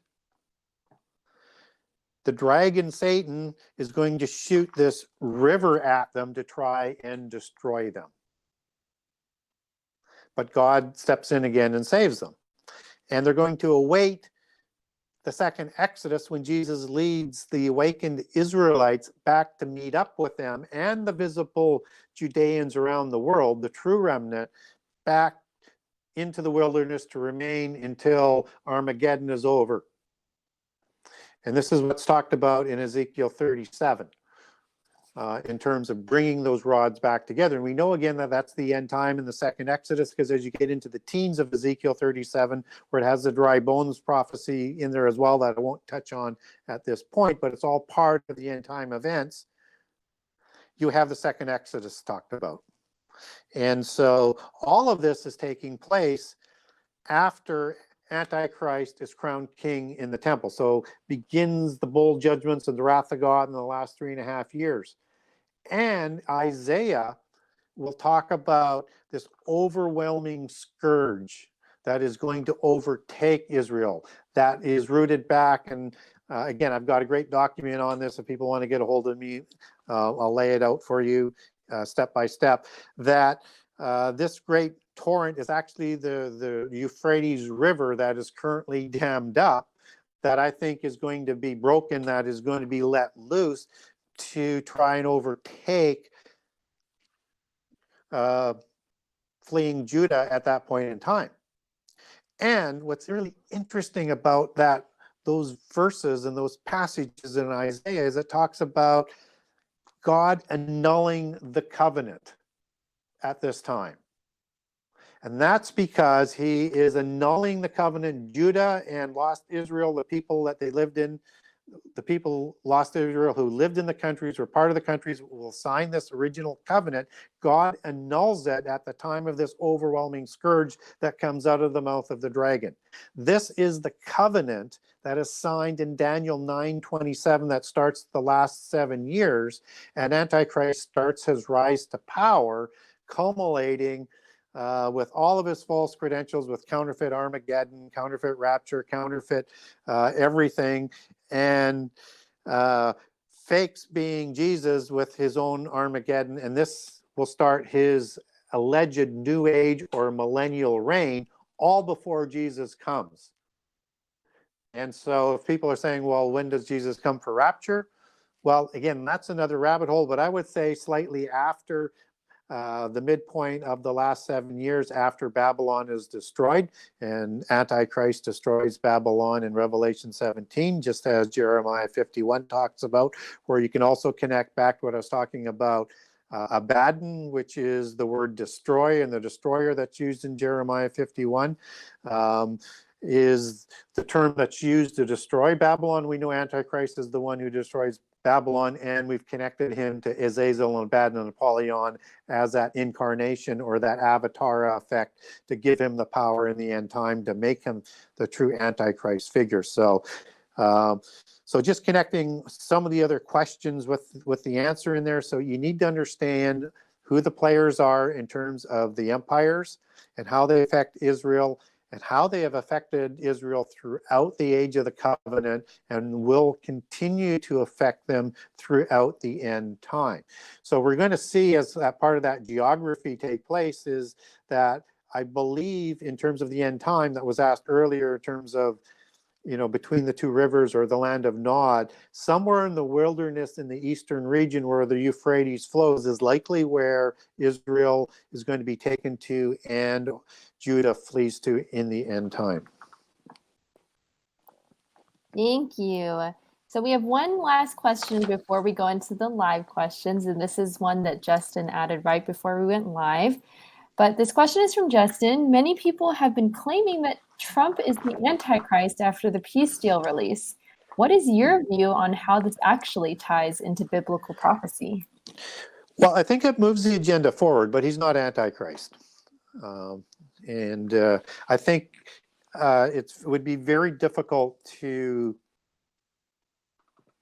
have the people of Judah accept somebody who doesn't have a Davidic bloodline.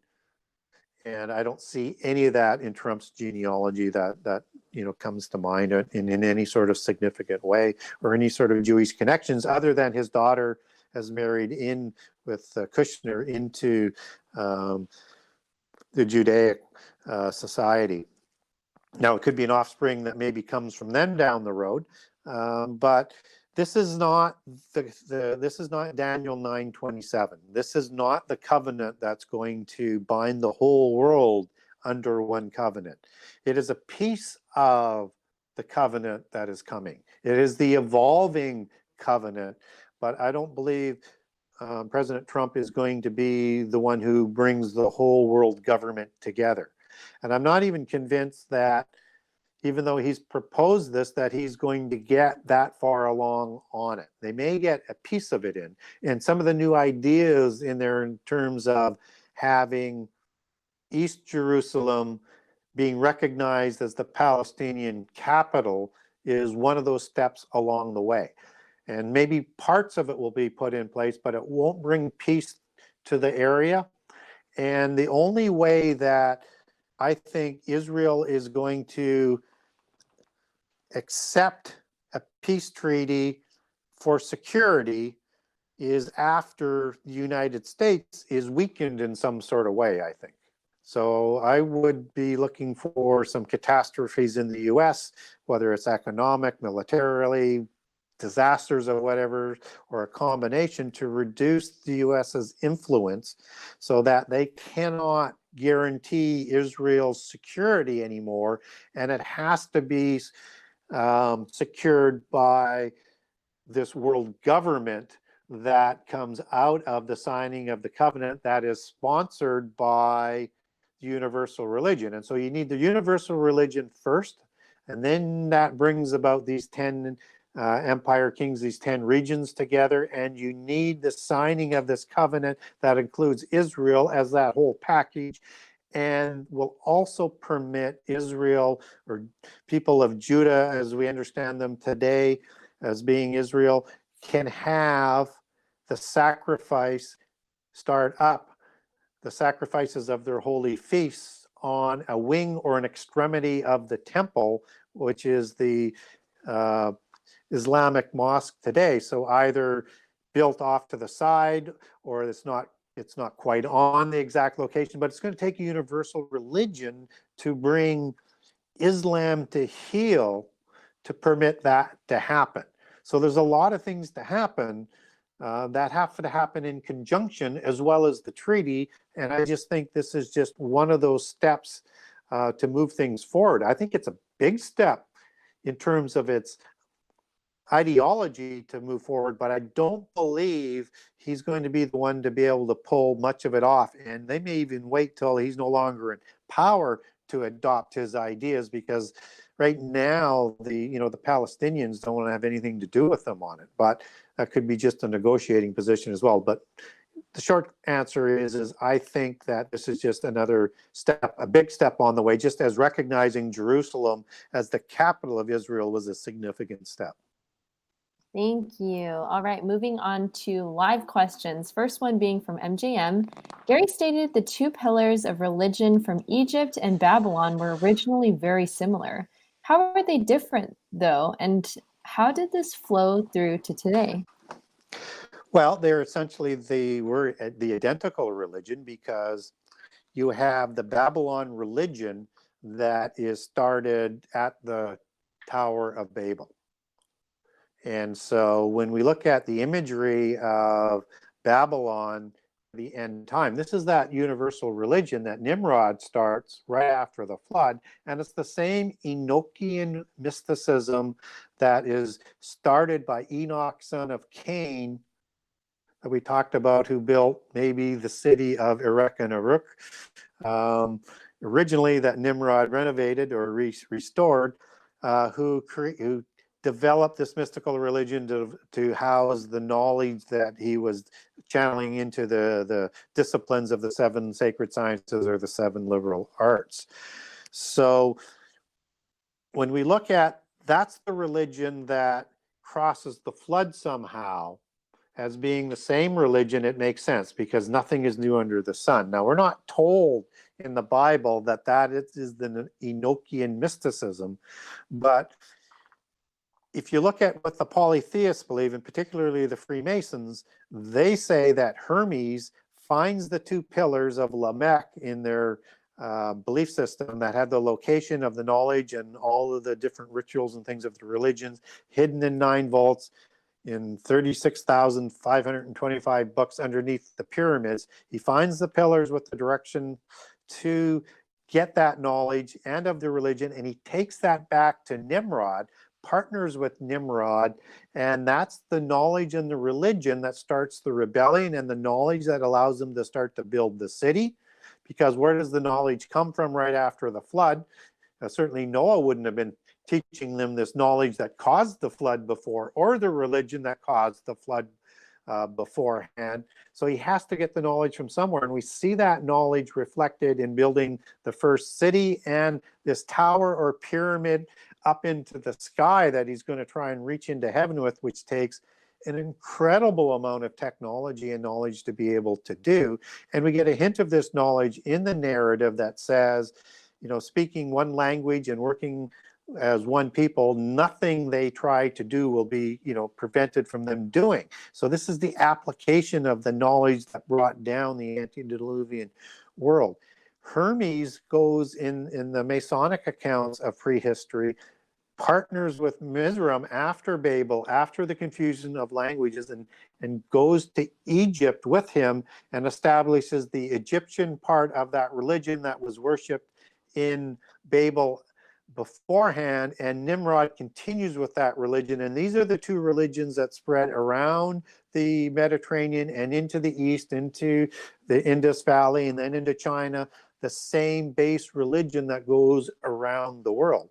Now, whether or not the Hermes aspect is part of it or not, what does happen is Mizraim goes to Egypt and sets up the same pantheon of gods, just with different vernacular names. Thank you. Next live question is from Facts Not Fiction. When Adam and Eve arrived, how did Satan need to change his storyline to manipulate religion? For example, did Satan now need to factor in a virgin birth into the false religions? Well, I don't think we get a virgin birth that comes in with the false religions. Maybe read the first part of that question. I wasn't sure about the relationship to Adam and Eve there. Sure. Let's see. When Adam and Eve arrived, how did Satan need to change his storyline to manipulate religion? For example, did Satan now need to factor in a virgin birth into the false religion? Yeah, so they take a different route, and I kind of talked about that earlier in the show, is that they need to have these prophets and Messiah type figures all throughout history that are there sent to humankind to help them on their way. And they use that word, the way, just as Jesus does. It's a different way. It's the way of Cain. It's the way of Taoism. It's the way of of destruction, but on the way to evolving into gods. And they do that through incarnations. Okay. Jesus, he's implanted into the womb to have a vessel grown for him, so, as a virgin birth. An incarnation is an angel that enters into an existing human already, generally a child, at least in the Hindu version, and is called an incarnation. So they are in this symbiotic relationship. Well, this is a body that's built for Jesus that is going to house and be a habitat for the Word as an oikotarian for his place on earth. So he's not sharing a host of a body. It is a body created for him, which is why Jesus then becomes the Word afterwards and is resurrected, and why they merge into one. But the Word is what Jesus was before in the spirit realm. And we also I think we see Jesus as the Word, as the angel of the Lord in the Old Testament, particularly at the time of the Exodus. And so that's a pre-Jesus version. And I also think we get that same sort of pre-version in Melchizedek, because Melchizedek does not have a genealogy in the Bible, and as Hebrews talks about. And this is the order that Jesus is going to take over as being an immortal, as being, the Word that came from God. And so just because this body was used to sacrifice Jesus doesn't mean it just disappears. It becomes part of the Word, because that was the body for him, but it's also now that body and Word are in heaven together, and the Word as Jesus' body is coming back for the second time. So these are two totally different concepts. So there is no virgin birth. There is only an incarnation into a child or an adult that already has a host in it, and it is not the same concept, but that is their Messiah concept in polytheism, is an incarnation. So combining with a rebellious angel to lead humankind. Thank you. Next question is from Anita Evangel. Isaiah 24:5, the Strong's Hebrew lists the word ordinance as appointment of time/space. What are your thoughts on this?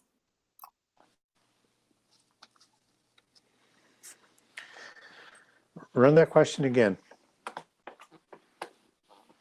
Sure. The question was, in Isaiah 24:5, the Strong's Hebrew lists the word ordinance as appointment of time/space. I can also read Isaiah 24:5 if that would help. Yeah, please read it in context for me as well. Sure. The earth also is defiled under the inhabitants thereof, because they have transgressed the laws, changed the ordinance, broken the everlasting covenant. So I'd have to bring up the word ordinance to see what the other meanings are. So the first thing that I would say is that most Hebrew words have at least have more than one meaning. So as you're applying the meaning to the narrative, which is why you need to have the verse read in context so that you select the right meaning for it. And so I think when it talks about the Holy Covenant, it is not talking about time, space, dimension there, because the Holy Covenant is about the time of Israel on earth that's going to fulfill not only the time of Israel but the time of the Gentiles through to the end time, and when we will have another 1,000 years, and then as we go along that timeline, you have us being raised above angels in the future time. So you can make a connection to time. I'd have to see what the other meanings of that word are to see what the right context is on it. So it may have a connection to the Holy Covenant goes beyond the meaning of time and the ordinance thereof, and into different dimensions, because as we move into the future time, we'll have access to all the different dimensions. But again, it's hard. I'd have to go up and actually read all of the definitions in Strong's to make the assessment on that. So, but it's interesting though that there is a connection of time as you take that holy covenant, that it is everlasting and will transcend time for sure. Thank you. Next question is from James Reynolds.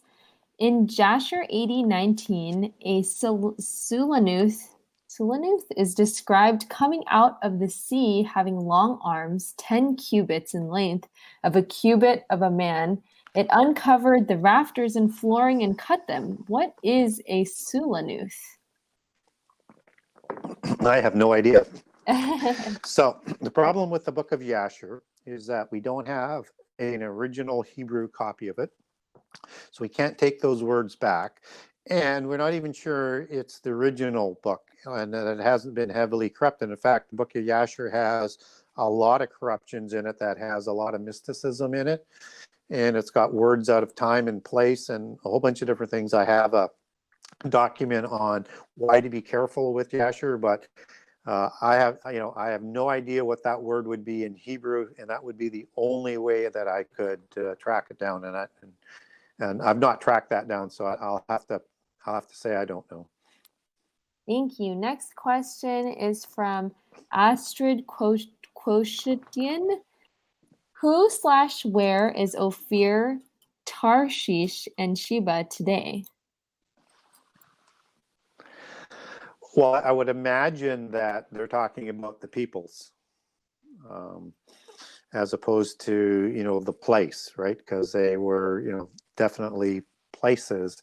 So again, as when you're talking about those kinds of places in the end time, you have to be very, very careful as to the application of the word, and then is it in an allegorical sense for the end time.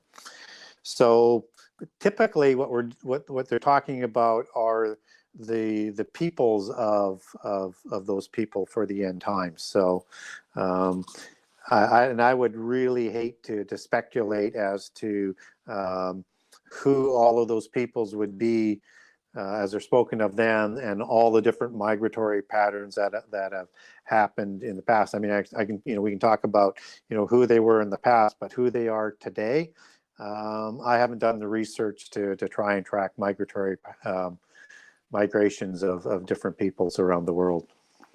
Thank you. Next question from Mike Williams. Biblically speaking, do you know what the combination of letters IEM mean? And who exactly is the Archangel Michael, and what is his significance? So is there an example of the IEM, or is that? No, there's no example here. Maybe we could just answer the second part. Okay, who is the Archangel Michael? Yep. Is that the question? Who is the Archangel Michael, and what is his significance? Well, his name is Michael, and he's an archangel, and he's cited in some very interesting passages. And so an archangel and Gabriel is the only other one that we get in the standard canon of the Bible. There are thought to be 7 of these archangels, and they're thought to be the 7 angels that stand, around God as part of the archangels, as part of the seraphim, as part of the Ophanim, and as part of the cherubim that surround God at the top end of the hierarchy. And Michael is the one who is going to stand up and fight for Israel in the end time, as Daniel 12 talks about.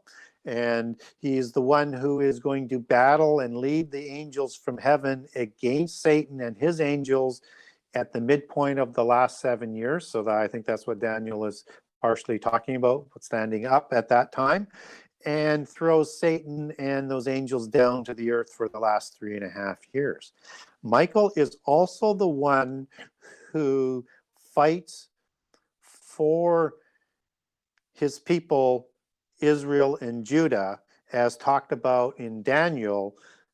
And in fact, he's fighting against in Daniel at this time when he talks about this. He's saying that he's fighting Persia at this point in time, and then after Persia, he's going to go fight against Greece. So he's the one that is holding off these empires that I talked about earlier and fights against them so that they don't totally take over the world and bring about the end time before its ordained time, and they don't wipe all of the good people from the face of the earth. And that's what Michael is doing. He's holding off these empires. And so one presumes he continues this through the Roman period, through the period after the fall of Rome, and into the end time when you have the rise of the end time empire for the first 3.5 years of the last 7, that he's going to hold off the period of time where they can do anything that they want until the Armageddon comes. And I think when he is removed, that's when the last 3.5 years take place. Although one could argue that he might even be removed a little bit before that, which would start the last 7 years. And I think that makes him a good candidate for being the restrainer, because he's the one who fights against the empires. Thank you. Next question is from Ibelissima. In Gary's book on page 7, he says Jabal, the first nomad who raised livestock. My question is, wasn't Abel doing that first? Well, you would have to be, but the context of how that I written it. So let's just back up. So yeah, the question and statement is posed correctly, is that Abel was raising animals, and one presumes Adam probably did that even in Eden. From the polytheist perspective that I let them talk about, and from the development of the sciences and the knowledge that comes from Enoch, and this goes down through as to the time of Lamech, of the lineage of Cain and Enoch, whose offspring are Jubal, Nama, and Tubal-Cain. And livestock, as is being mentioned in the question here, is the one who is creating this to a different sort of level. What we don't know is what happened to that knowledge of what Abel did after Abel was killed. I presume it probably went down the Sethian line, but when I let the polytheists speak for their accounts, this is from their understanding of when the art of livestock and the cross-pollination and mixing of species and things like that, and the genetic type of breeding would have started as part of the sciences, as opposed to the first offerings and the first fruits of that offering and sacrifice as Abel would have done. Awesome. Thank you so much. It is 9:58 p.m. I think that's all the questions we can take for tonight. And if you did not get your question answered tonight, we're so sorry, but feel free to email us at sacredwordpublishingllc@gmail.com with subject line questions for Gary. And as always, we thank you so much, Gary, for your time. And I know that the listening audience didn't get to watch you on video, but I did. And the delight that just sparks on your face when you hear these questions is true. It just shows, I feel, your sincerity and your love for sharing your research, and we're so grateful for you in doing so. So with that said, Gary, if you could close us out in prayer, that would be fantastic. Absolutely. Father in heaven, we thank you for the opportunities to bring the people of your followers together in communion to exchange information. We pray that you will make this even more available so that more and more people can communicate and exchange information and dig deeper and learn more about you and your word, and can pass this information on to people who aren't listening in the show, and to plant the seeds and to encourage people to learn more about your scripture so that we're prepared for the end times. And we pray that you bless all of the people who have been part of the show tonight, and that they'll remember and or dig deeper into the things that have been talked about, and to give them the knowledge and the spirit to be able to convey what they've learned, and in a way that will role model how we should be as Christians, role model what our beliefs are, and how to prepare for the things that are coming. And so we thank you for permitting this to happen, and we thank you for all the things you have provided for us as creator of us and creator of all things. And we pray these things in the name of our Redeemer, the Word Jesus, who sits at your right-hand side and testifies to you for us and for all of the saints. We also pray in the name of the Holy Spirit, in your great and holy name. Amen. Amen. Thank you so much, Gary. And can you please one last time put out your information so that people know where to get all the content that you suggested getting from you? Yes, that would be great.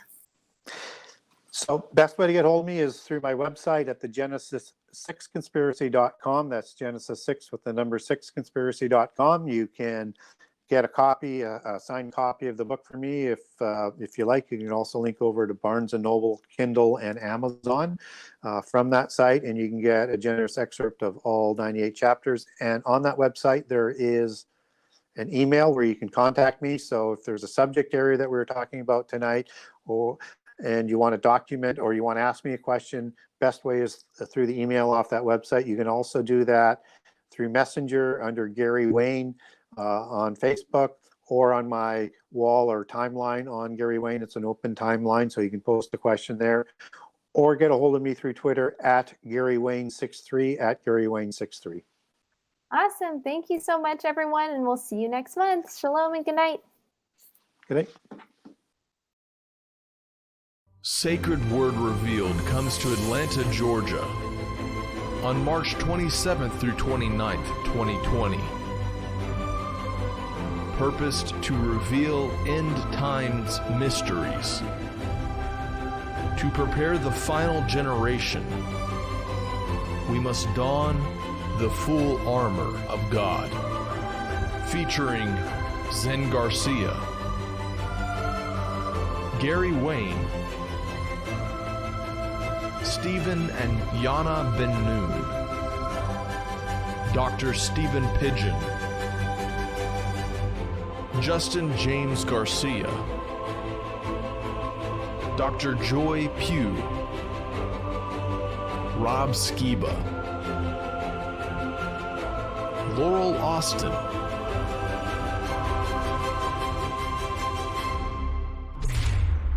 buy your tickets now at sacredwordrevealed.com.